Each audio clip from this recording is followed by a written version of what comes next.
Hello everybody, I'm Jason from the Paintball Twins. Welcome to the gear room. Today I'd like to give you a little look into what we have and what we take to the field with us. Let me start with the masks. When we first started playing, we were using JT Invaders. These things are pretty good, solid masks, great coverage. The only downside is the lens change was a pain in the butt because you have all these little tabs. Eventually we got tired of that and we upgraded to the MI7s.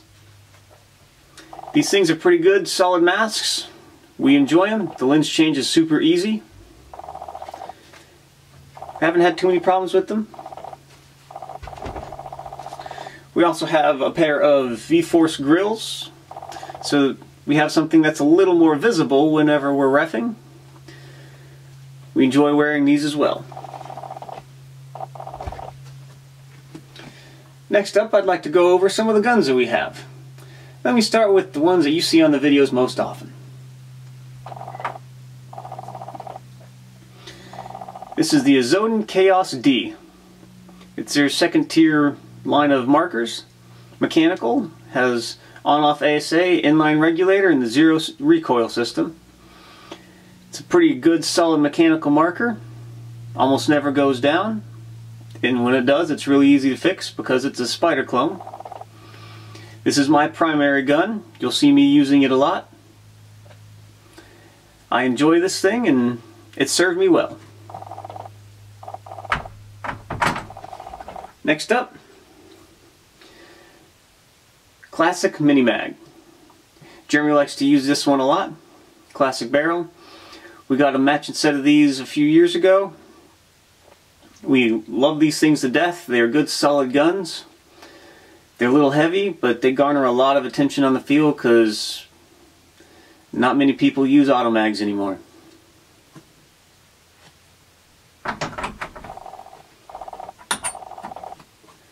Next on the list is the next version of the Azodin Kaos-D. It's the KD2. They made some improvements in the mechanics of it. It is a super smooth marker. Probably the smoothest mechanical marker I've ever shot. Still has the on-off ASA, inline regulator, and the zero system. This one came standard with the clamping feed neck, so that was a nice upgrade. Super smooth trigger, great shot. We enjoy using this whenever we can.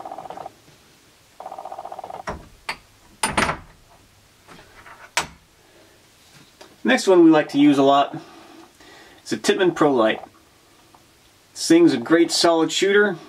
Picked this one up at a garage sale for $15. Eventually got it working and we've fallen in love with it ever since.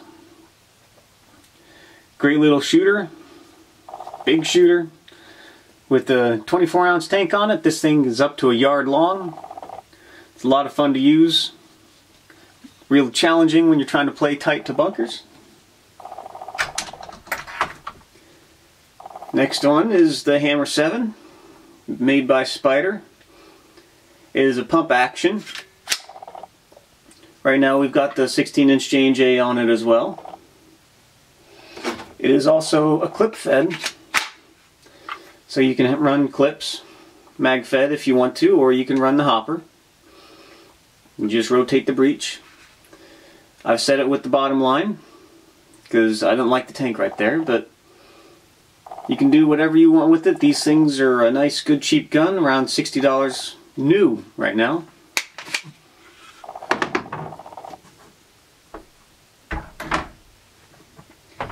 Last but not least, our Delta 68 pistols. We've had these things for many years. We enjoy taking these out to the field and shooting faces. Nothing hurts a speedballer's feelings more than getting shot by a pistol. Great solid guns. We had to do a little tuning to get them up to speed, but we enjoy using these things.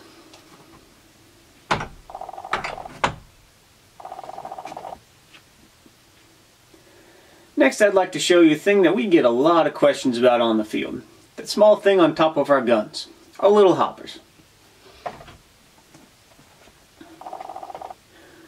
These are homemade hoppers. They hold between 50 and 60 rounds. They're built with the bottom half of a 200 round view loader, half of a pod, and that lid from a pod. Took and zip tied them all together, and then melted the edges with a soldering iron to give it a good weather seal. We enjoy this because they're a good small profile, and we really enjoy playing a limited paint game. Occasionally you will see us sporting a regular 200 round shake and bake.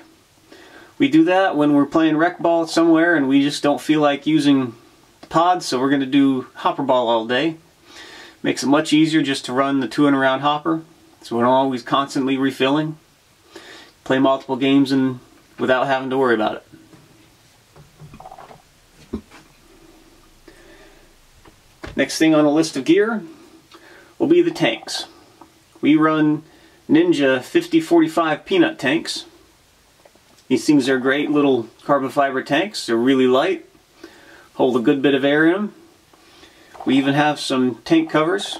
Got 45 tank covers, had to stretch them out a bit. But these tanks are great. We really like using them. Now let's talk about some of the clothing that we wear. We switch between the Sierras and the Zulus whenever we play, just because we like the extra padding around the knees and such, and all of the utility pockets they provide. For the shirt, whenever we go to scenarios, we'll wear the Vulcan Zulu shirt. Nice breathable fabric. It also has the Velcro spots, so we can put all of our patches and everything. That has built-in arm pads, elbow pads. The other thing we really enjoy about these is they've got a Velcro ID slot where you can put your player card, so that way it doesn't get lost in the woods, torn off by the bushes and whatnot. Now on to the pod packs. We run Mafia 550s. They have little elastic slots on the side where you can put an extra pod, but we found that no matter when we put a pod in there, it'll always just come flying right out. So we'll run just the 350 round pods. At large scenarios, we will switch it up and run a 140 round pod in the center. That doubles our paint carrying capacity, gives us a little more staying power. If we have to donate some paint to someone on the field to keep them in the bunker a little longer, we have the ability. So that's what we run for pod packs. Now onto the gloves. I prefer these, the Cobalt brand gloves. They have good sewn-on finger protection, some knuckle guards. They also have the finger protection across the thumb. So I've got these gloves. I enjoy wearing them. Jeremy enjoys wearing the Mechanics leather gloves.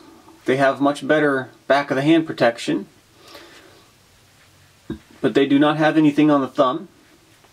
However, they are leather, so when it's wet, these things really grip well. They make cleaning off your lens and everything much easier because it just grabs the paint pretty good. We also have a pair of arm pads that we'll use whenever we're not wearing our jersey.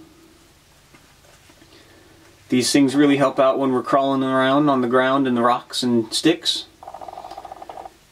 These are a size small.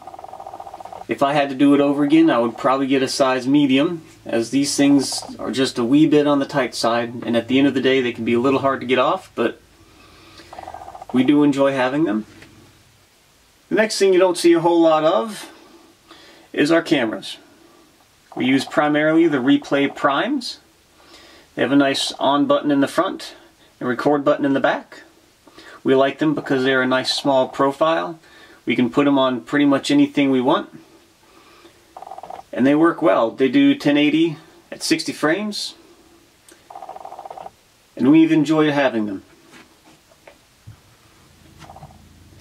I hope you've enjoyed this little look into our gear room, see what we have, what we use. If you have any questions about anything, let us know in the comments below. Until next time, keep shooting faces.